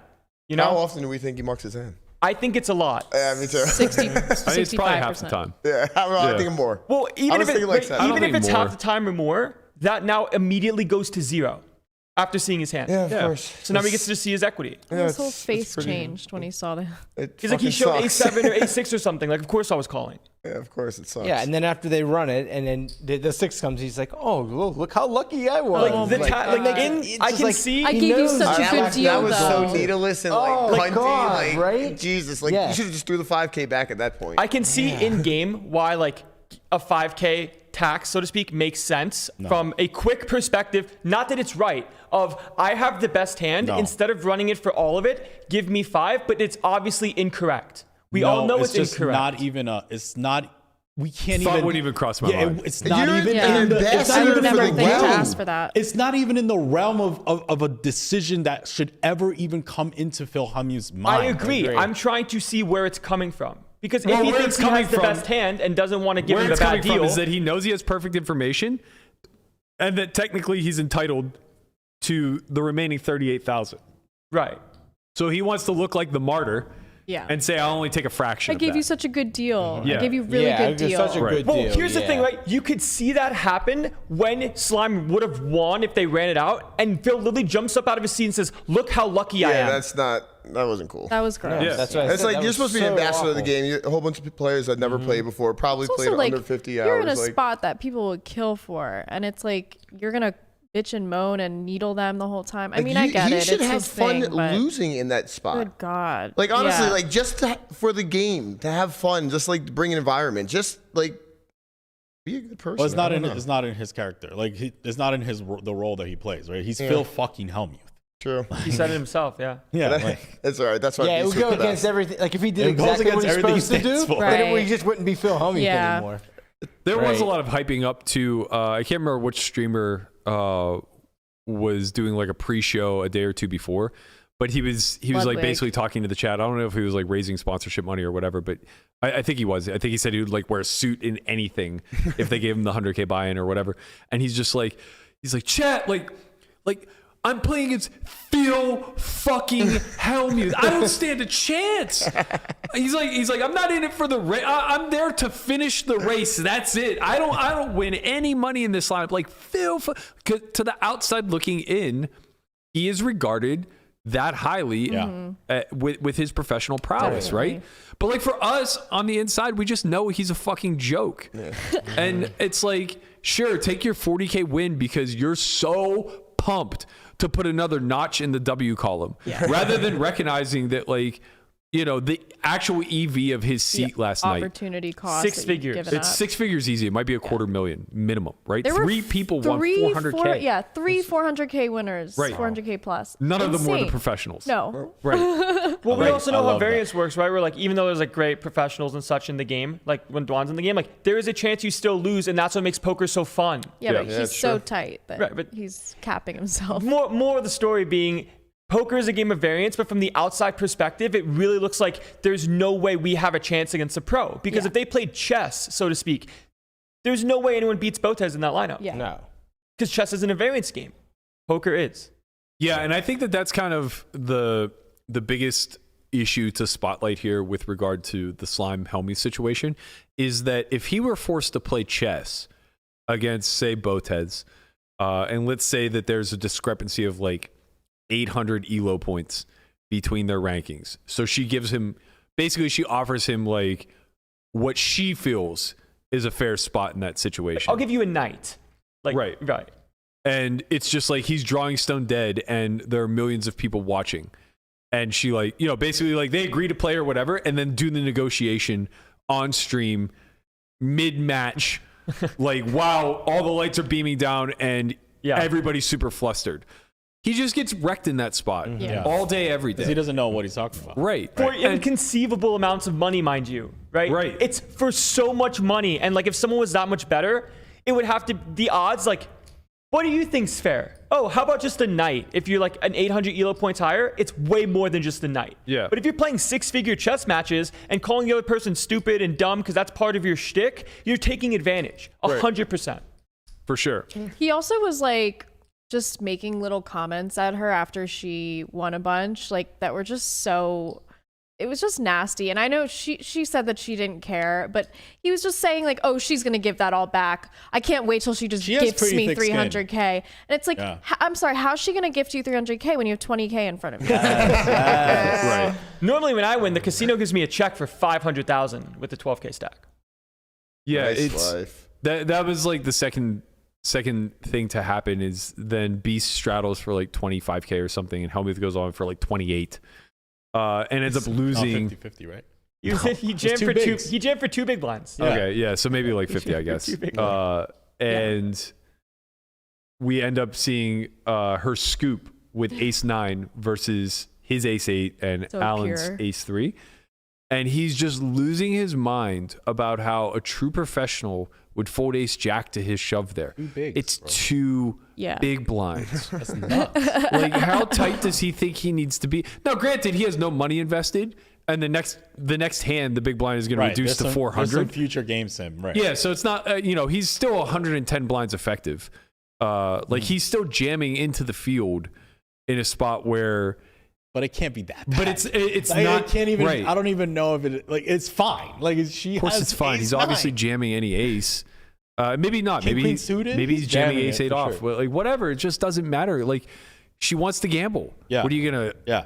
Yell at her for it? Right. How bad can her call be? It can't even be more than 2 big blinds. It can't even be more than a 2 big blind mistake. Right. Yeah. It's impossible. I was impressed with how they all treated Phil yesterday. They all handled it. They really all well. handled him very, very well. I think to some degree because they view him as a celebrity. In our world. They have respect for his celebrity status. And I'm sure that there was a lot of that in the gaming world too.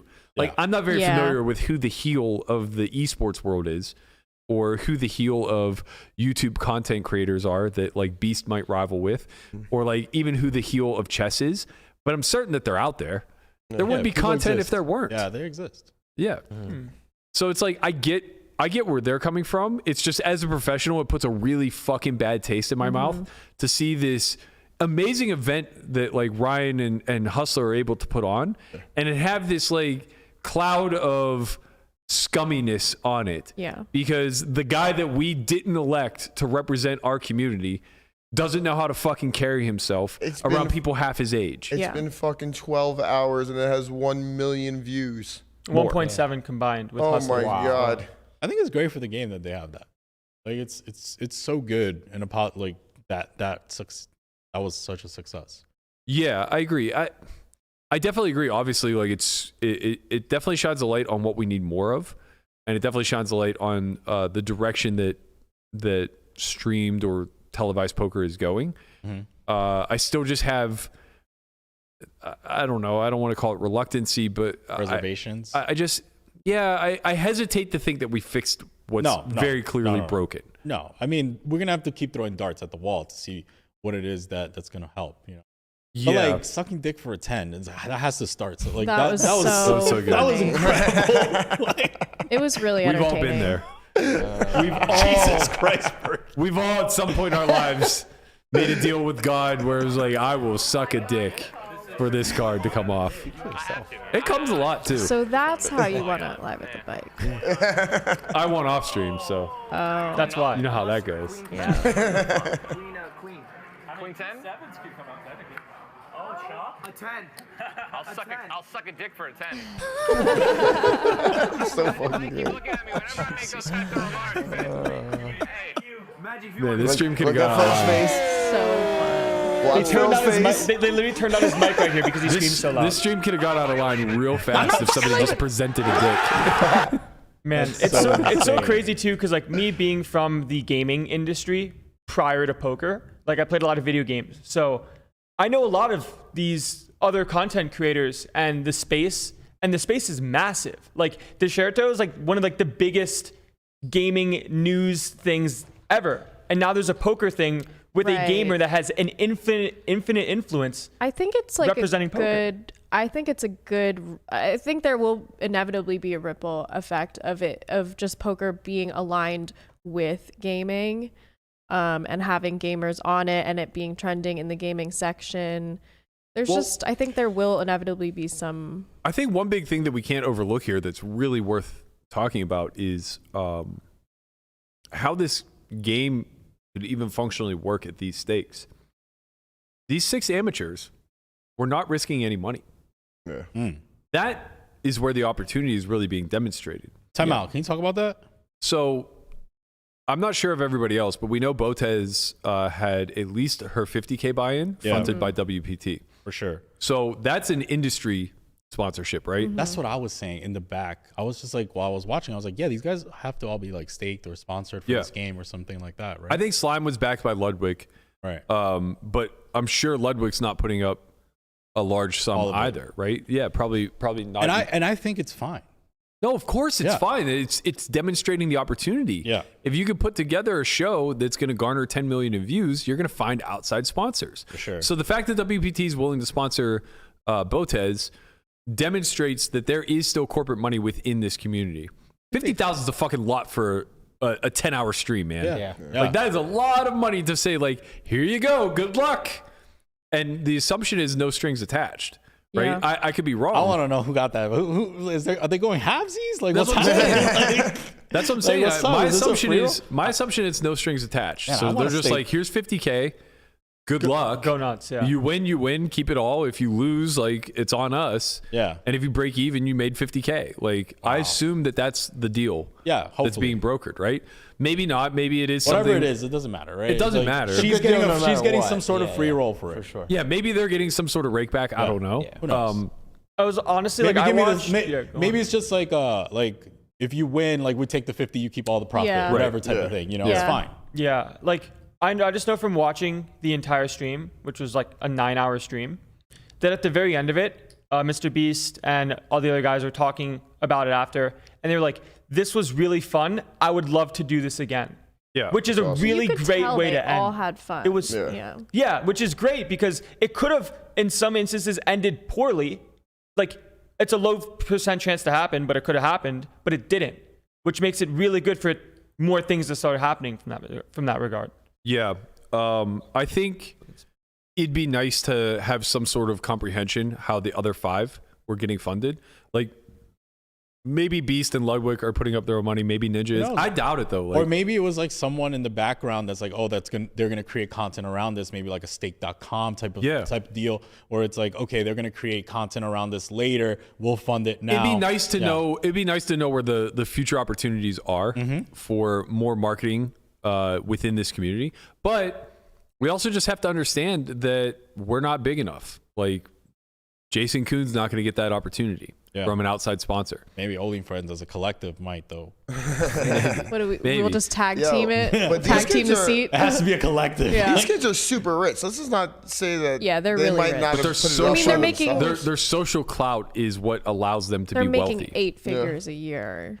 Yeah, Eight but figures their a year? social Yeah. clout is what Some of them. that's not all Some, of them. I don't think yeah. they Not all all are on of the same them, page. but- Like, whether they are or not, Right. their social clout is what they're leveraging, right? So it's not their bottom line. It's a platform. It's their platforms that they can demonstrate, some sort of return to an investor that markets through them. We don't have that. If Brad Owen is the biggest name in poker and he's capped socially, like between him and Negreanu, they're capped out at like 500K followers, and they're capped out at like 500,000 views on average on their channels. We just aren't going to bring in those big corporate sponsors. We're just not big enough yet as a whole. We need to find ways to cross over. we need people to like and subscribe. It's just crazy. Please, man. Help. Help us. Help us be the first poker. I'm sorry. We're having a hard time over here this time. Subscribers. I'm dropping chips. We're having a hard time over here. Struggling. Struggle bus. Chips are just falling out of your pockets over there? Jeez. Can I cash these in? We have some more. We have like you're $5. absolutely cut off. I think that all in all, though, like very good experience. I think that like we have a lot to look forward to. I'm confident that the bike is going to get a lot of things better. I think if I was the bike, I would literally be like, great job. Like, I'm glad this is good for poker. I see, you know. This is the problem. I think they should literally look at it this way. And like, they should be happy that this thing happened. I know they're like rivals or whatever. Oh, they have to But yeah. Making the space bigger is a good thing. And they should be looking at it in terms of like, yo, good job. We'll step it up next week. Good luck. Like, whatever. This is the problem, right? If we lay all the cards out on the table, it's very clear where the advantages lie, right? Mm-hmm. PokerGo has the best production team and studio in the game. And a billionaire behind them. And a billionaire behind it. And they have access to the greatest talents around, and they get to showcase it, right? And Vegas. And a studio. Right. Well, I'll make a strong argument that Los Angeles is a bigger pool than Vegas. It's not even close. Okay. The advantages of Live at the Bike are they are pulling from the Los Angeles traffic, so they get good, fun players with that regard that can sustain at relatively high stakes. They have a TV company backing them in Bally's. I think it's Bally Sports, but I'm not sure. Whatever. It's whoever bought Fox Sports. Yeah, it's Bally's. And they have people in the industry with TV and movie production experience behind them, right? Yeah. Hustler, their main advantage is Feldman. Yeah. He has pure access to all of the private games, and he brings that to the show.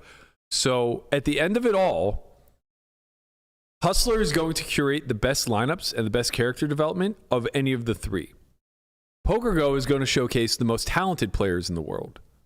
Live at the Bike is fucked. They're like on an island. They need to find direction, right?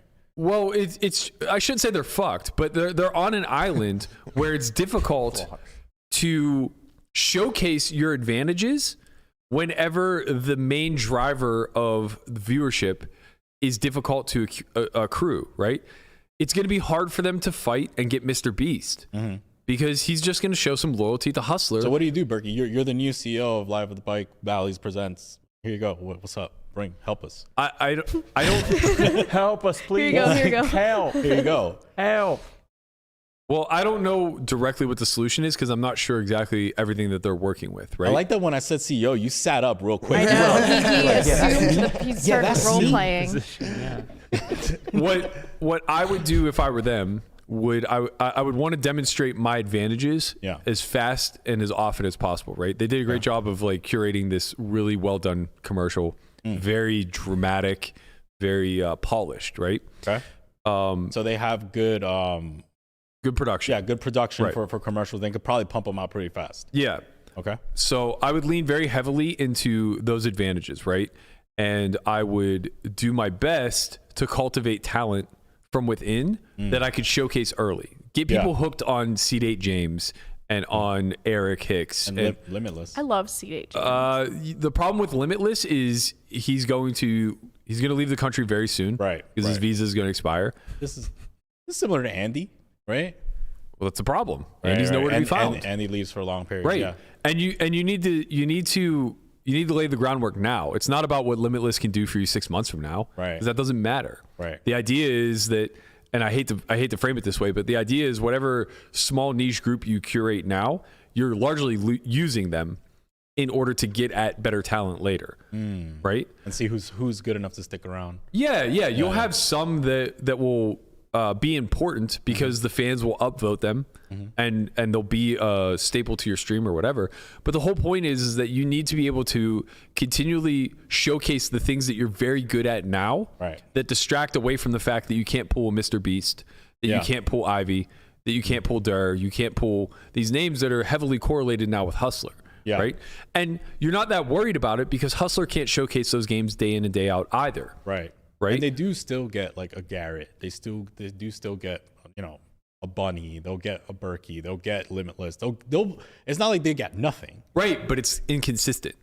It's not day in and day out, right? And that's where they can level up, I think, to make it a competitive playing field where it's like, look, we have superior production, right? Maybe they do, maybe they don't, but like in theory they do. It's in the mix. Well, in theory they do. In theory they should probably have a bigger budget and they probably have a more polished production team.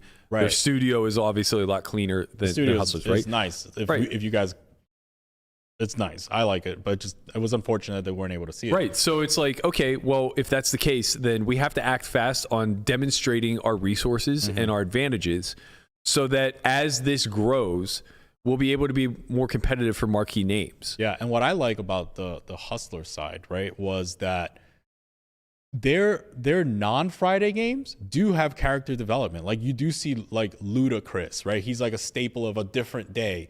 Armenian Mike is in there of a staple of a different day, right? So they can expect to see their favorite guys on different days that are not only Friday. Obviously, Friday's their big game, but there are characters developing in the other days. And then what happens is every now and then you have a person that have won earlier in the week taking their shot in the Friday game. Right. So you have like... You have a consistent cast. Right. You of. have the Tuesday staples. You have the Wednesday staples. And then every now and then they jump in the big game, right? Like we all know Ludacris. We all know Charlie. What was his name? His name is Poker Charlie. Sounds like you know him. Well, you don't tune in for every week then, I guess. Yeah. But no, he's the jockey. Oh, the guy who sings. Yeah, he sings a lot. And then so every now and then they win during the week and they show up on a Friday stream. Ronnie. And now people that are avid fans. It's Ronnie. Yeah, but his name is Charlie. Oh, I don't know. Well, you know, you gotta. I'll show you some private LA ropes.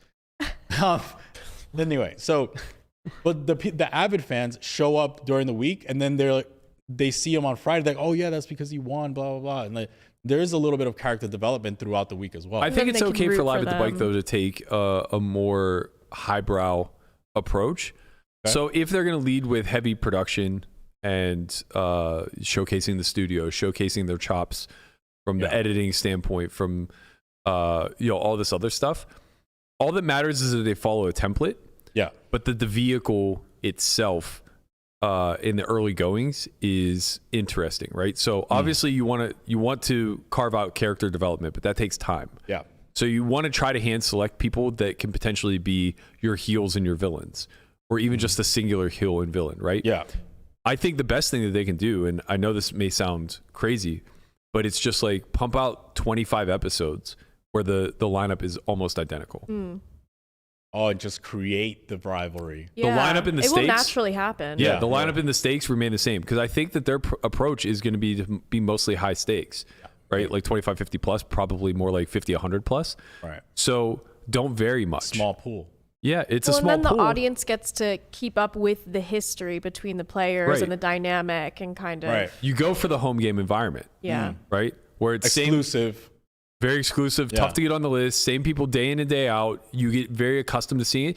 In the short run, you'll hear murmurs of it being boring.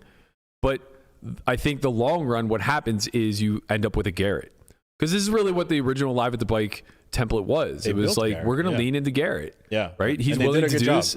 Yeah. It's like he's willing to do this and we're willing to take advantage of it. Right. And then that Garrett-Andy dynamic started. Right. The Garrett-Art Papazian dynamic started. And then there was this little like, oh, can Garrett compete with you guys? Maybe Garrett's washed. Right. You need somebody to play King of the Hill. Mm-hmm.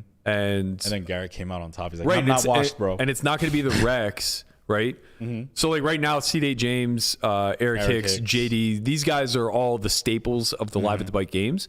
And for good cause, right? Like they are very fun to watch. They're very fun to play with. Right. But you can't really make them the king of the hill because this isn't their profession. Correct. They're not going to be that reliable in the sense that they have other things going on in life. They have jobs, they have families, big they travel. Yeah, they're very wealthy. Like they don't want to dedicate themselves to a show. Right. Yeah, it's like you almost have to have the poker dream still be alive.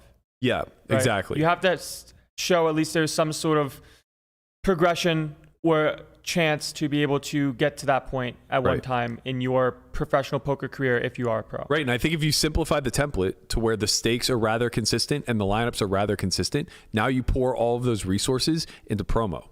Yeah. Everything is just about promoting that consistent template, right? Yeah. It's having the individuals cut promos like as if it was the WWE. Yeah. It's having your production crew out there continually chopping up highlights and building that storyline off of hands that were played, right? Like, it's so easy to pit two players against one another that in real life have absolutely no beef. But every single highlight clip is just them getting the best of each other. And then maybe after a little while, like they really don't like each other. Yeah. Or they're kind of, or at least they're forced to acknowledge it, right? Yeah, it's they're like forced to kind of like break the fourth wall and just be like, "Hey, I see what's going on here. Do you see what's going on here?" Yeah. You know what I mean? Kind of just be like, "We're enemies now." Yeah. That's just the thing. You gotta start it. Then like, you know, they're going after the chat same is girl. dying to know, what is the deal with Alan Keating? He's a socialite. I think he's not a He's socialite. promoting. he was in the Kardashians. No, he wasn't. Well, we're just making Phil stuff Hellmuth up was in the now. Kardashians. I've known Alan since 2010, 2009 maybe. He's a poker pro from Michigan who moved to Vegas and played mid-stakes cash for the better part of a decade. Around 2015, I want to say 2014 maybe. He was able to get a few seats into Ivy's room here and there. Very, very quickly from there became close with Blazarian. There's a lot of videos like from the time where Blazarian threw that porn star off the roof. All of the videos that circulated thereafter, Alan was like his number one. He was in every one of them, side by side, going into the clubs together, interviewed by TMZ together, all that stuff. That's where he got the Mr. Keating identity from. Everything that I've seen since then, he's just leaned into curating that. Yeah. Right? He used to run a competing private game at Aria, rivaling the one that JRB was running, just much smaller. It was like 200, 400. Very, very, very picky about like who sat. Like literally, there was like 4 or 5 times where the game eventually would become public, and a seat would open, and I would go sit, and they would snap rack. Just 6 or 7 people coordinate racking. Damn. And these are the same people that I'm playing with in JRB's game at different times of the week. They're like happy to play with me, but it was because he was so protective of his game and the environment or whatever. You Like, can't sit with us. It was so strict. Like he was so strict about who he was going to let in and give favor to. From there, I think he started like running games in Cali more often. I think he was a part of the Chamath game, either as a player or a game runner. I'm not sure. Eventually started his own game. I'm pretty sure that's the one that's running now with. I don't know. Don't. Yeah, whatever. He's doing stuff. The fuck do I care? I'm not getting in the game. I don't give a shit. I'm trying to What fucking bridge am I burning? It's like, well, maybe I still He have shut a me out of a chance. 200, 400 game at Aria with Dan Shack. You think I'm burning a fucking bridge for an underground Sounds like 1K really- game in LA? trying to protect it. Protect what? 0% You never is know. There's a 0%. little sliver of a bridge. No, 0%, 0%. 0%. But yeah, in any event, like to my knowledge, like he is very well connected within basically the Hellmuth circle, right? Like Yeah. I mean, the the guy, CEOs, the techies, all that stuff. Yeah, Like this is what I'm saying. He's a poker player turned socialite that plays poker. socialite just seems so strange to me. That is true. I mean, it is accurate though, I think, right? Yeah, like he's not a pro anymore, is he? Like, would you Socialite consider is him like a professional professional? networker. No, he's a networker. Yeah. I He's think climbing that's- up the brand. This is a social game, Berkey. Yeah. No, that's very fair. Yeah, like he was in the Kardashians. It's a skill. You keep saying that. That's true. He wasn't. He really wasn't. Not yet. He really was. But you know who was in the Kardashian?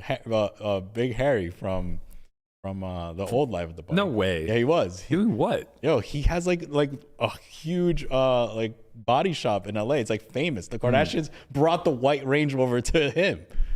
I remember the first time you played with Harry. It was in a game with a cap. Listen, stop talking, bro. You're gonna keep getting me in trouble. Get him in trouble. It was Get a him capped in game trouble. at Listen. either the bike. I think it was at the bike. It was all right. God damn, bro. All right, so we were at the bike. This I is went right a after you couple. played with Hashtag King. It was after. Yeah, it was a little after that. Oh, well, maybe it was before. I don't know. Anyway, so Harry, I guess he's just the king of the world, right? I win a couple pots, and he goes, do you have as much as I do? And I'm like, it's close. And then a couple seconds later, he just goes into his bag and brings out a bunch of pinks that are all $5,000 chips. And he just goes, boom. Wow. And I don't notice it. And then I'm like, what the fuck? And then all of a sudden, like, I'm like, well, if he's going to do it, like, here we go. Bang. And then it was like, bang, bang, bang. And I'm like, this game's just huge. Yeah. All of a sudden, it's like the floor is like, what happened to this game? And then they go check the security cameras and everybody went north. And they're like, we have to make this a bigger uncapped game now. And I'm like, all right, whatever. And then Chris Konvalinka ends up like, yeah, I think He was there? Well, he was scared at first. And then I was like, bro, come on in. Oh, that was a different trip then. I don't remember. Yeah, it was a lot more recent. No, that was a great one. Harry's the best. Harry's awesome. I wonder what happened. Like, where's he at? I actually played with him. Man, it wasn't that long ago. It might have been or maybe he just stopped in the room. Yeah. I've seen one him or the around. other. I've seen him around, but he's not a reg anymore. Like, No, yeah, he's not Big Dick Harry anymore. He definitely is not coming into like a 50-100 game and just like plopping 100K on the table. He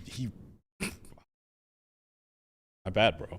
He covered me. I couldn't Everyone's keep up. just one-upping I each could other. not keep up with the. He keeps adding like a handful of pinks. Chin's adding like one at a time. I'm trying to keep up. I'm like, how much more do I have left?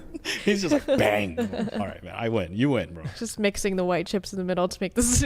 I'm like me trying to too, put I'm him on the adding a left bunch. side, so he's just like, dude, I have him, but just leave me alone. Trust me, they're there. Yeah, they're there, man. Like, you want me to put them up front? Okay.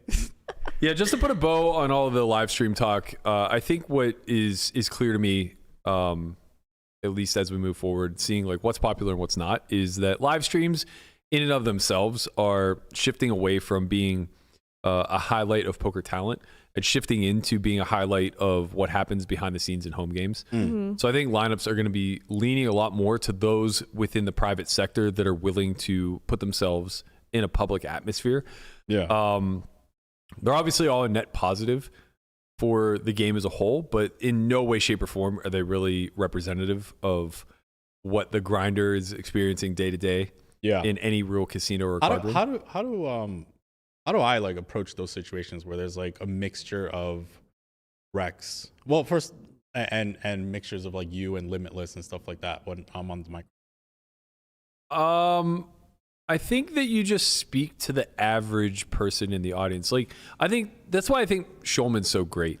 Yeah. Because he manages to maintain the diehards by getting technical when technicalities are called for, or nuanced when nuance is called for. But in general, like the actual language that he uses, it doesn't lose anybody who is very deep into understanding the game. Yeah. And it also doesn't shut anybody out who's relatively new. For sure. So I think that it's just about like calling it as you see it, like speaking to the meta that's happening or the game flow or, some clear out of line shit. Yeah. And then also just like providing speculative answers in the form of a question rather than a statement. Right. Why is Berkey calling the 4-bet with Queen 10 suited? I don't know. Do you?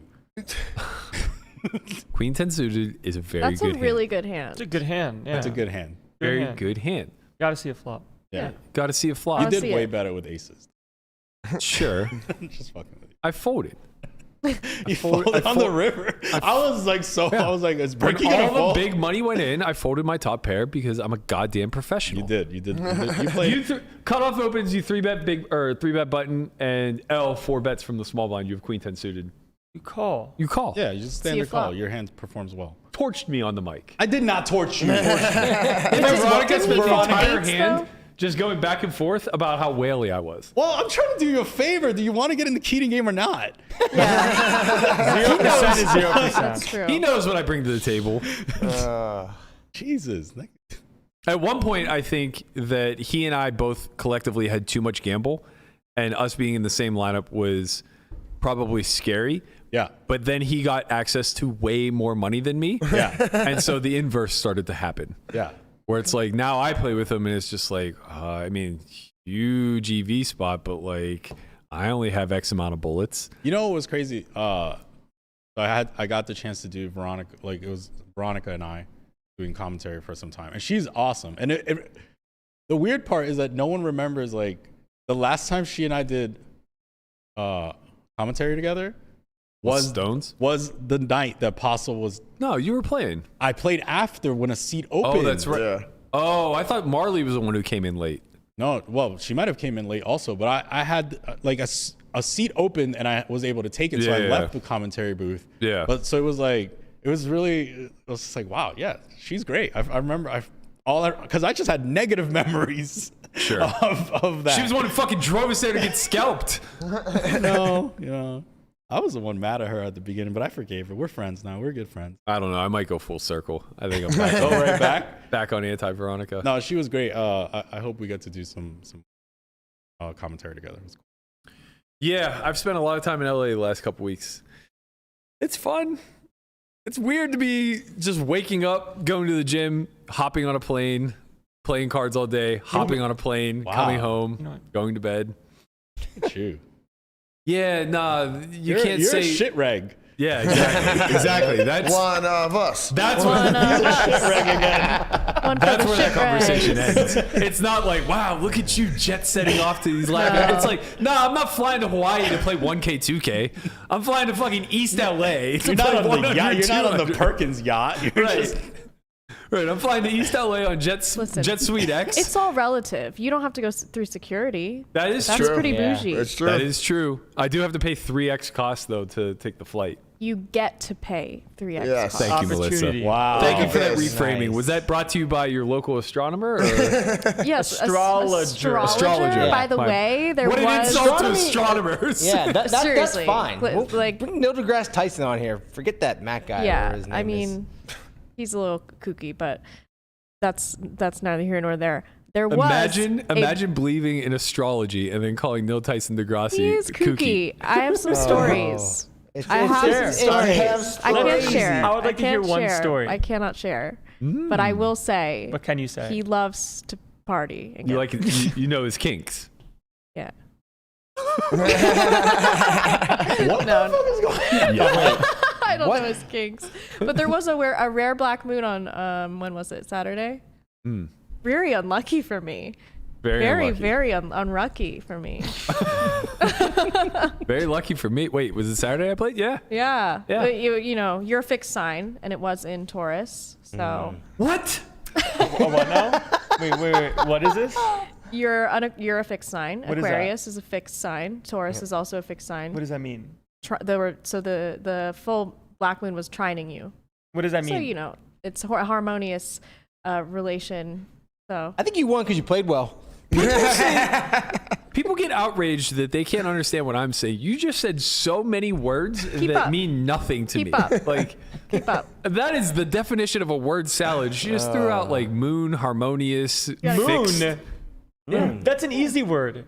Yeah, except it has no relevance to this conversation. Well, the real ones know what I'm saying. Right. If you know, you know. It makes complete sense to me. All Anyway, right, let's end this goddamn disaster of a show before I have to listen to any more fucking horoscope. I can't take these bits anymore, man. Nah. This horoscope bit. I know, but I'm the- gonna just keep doing it, and then one of the times you will snap, and it will be such good content. Listen, it's gonna be you awesome. did snap the day a little that, bit, but we just keep surprise poking you. the bear We just surprise you with a literal psychic, just like. and there will walks be up like to the, candles and Yeah. sound Oh, we have to bowls. blindside him for sure. Yeah, it has to be blindsided. Will there be shamans and frogs? I was gonna or say, no? apparently Melissa is Bryn's astrologist. I did find I found her, Bryn's shaman, and she is local. She's a local. Yes, Or- I think so. We could bring her. I don't in. want anything to do with fucking frog poisoning. It's like or I think it's about $200 to $400 for the combo. Oh, that's cheap. Yeah. Oh, that's the phone calls. No, we For the need an combo? in-person. No, it's in person. For her to the slice your arm and put fucking combo inoculation. Yeah, Yes. that. No. For $400? Yeah. Where do you find frog poison? On frogs. Frogs. In Lake Mead. In the barrel with the dead body. Like, how do you obviously. collect said poison from frog? You lick it. Wait, we've been on 2 hours? Yeah. No, Wait, they scrape it, and then Yeah, when pretty they close. make blisters in your arm, they cut off the blisters and they put it in the blisters. Where do they scrape the frog? Its back or something. Oh, come on. All right. Speaking of bits, should I bring back meat sweats? Yeah, what the fuck's going on, man? All right. I'm hungry. Yeah, we're gonna do it. What's been going on is we've been nice. I think we've just been busy. Yeah. It never went away. Right. All right. So brisket. I think brisket, because that's the king of the barbecue. You know, like let's just go in hard with it. It's been a big week, you know. Aren't ribs the king of barbecue? Nah, brisket is. All right. Ribs are. I mean, they're close, but We'll take whatever you want to make, man. Brisket Yeah, just is make stuff. brisket is- Just make something. I'm gonna make it something We're real hungry, nice. man. You're gonna be here, Burke. Maybe. Yeah. Wow, He might have a jet. He might have a jet ticket. Jet suite heading out to East Literally, we LA. both go to LA. Berkey's Yeah. so big dicking me. He's like, I'm on jet suite. What are you? I'm like Southwest. I know. On Frontier, 'Cause I like think brisket packed is in something like a sardine. Brisket's something Berkey would God like. I mean, it's damn. not sweet, you know. It's, I like brisket. yeah, exactly. A That's little what we're gonna smoky. I like Southwest. Just don't give me any fucking wet meat, man. I Not don't want gonna any be wet. wet meat. do. It You're won't not be wet. sucking a dick for a 10. No, I'm not sucking this dick for a 10. Damn, bro. It'll just be juicy. I was in a game the other day, and somebody, it was actually Jaffe. He just looks up, he goes, I want to know, My God. would you rather suck a dick for the first 90% or the last 10? We need an Wow. equity calculator. Jeffy's Well, really what's the good at- answer? I don't know that there is a good answer. But the debate became how dedicated to the last 10 did you have to be? Yeah, swallow or. Yeah. All right. Yeah. Let's end this game. You're right. You're right. It is getting too long. And it also became a debate of like, well, how long is the full 100? Right. Right? Because Is it 30 90% minutes? of Is it 5 minutes? 90% Well, no, it of a depends. minute. You're incentivized to do a good job. Well, that's true. That's part of the that's part of the process. That is part of it. But I think inherently we're going to do a bad job. Did Yes. we turn on the monetization today? Because I saw it in the chat. Like, oh, make sure we're monetizing. It was just for this conversation. It's a good one. Steak.com, we'll take one. All right, that's going to do it for today. Guapo, I sent you a quick graphic in Discord if you want to throw that up. We did announce dates for the new Poker Out Loud Academy.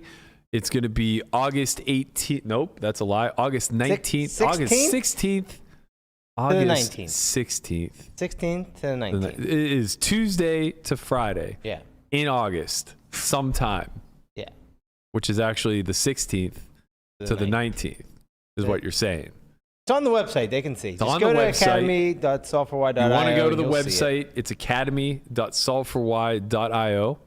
It'll be a Poker Out Loud style academy again, where day 1 and day 3 will be all of the lecturing, teaching strategy, and whatnot. Day 2 and day 4 will be 8 hours of gameplay, Poker Out Loud style. I gotta say, it came out far better than I expected it to. The product's not. It's interesting to watch. Listen, you guys did so good. Like the commentating, the lectures was amazing. The gameplay, I mean, Pigtails and Randall on the audio just did a fantastic job. And I was a little worried that since it wasn't edited like we do in post production, that it was going to be like way less watchable. And the player, the attendees did a great job because it's hard to do Poker Out Loud. I think having the guide, everyone gets a guide so they know what to say because you're kind of just thrown out there to the wolves. Yeah, I was pretty pumped with the way it turned out. I think I'm going to make a lot of like secondary content for YouTube as well. Just doing like a lot of on second thought where we'll hand select some spots from the 2 days of gameplay and just kind of like run it through a solve, demonstrate what they should have been doing at Equilibrium compared to what they actually did, that type of stuff.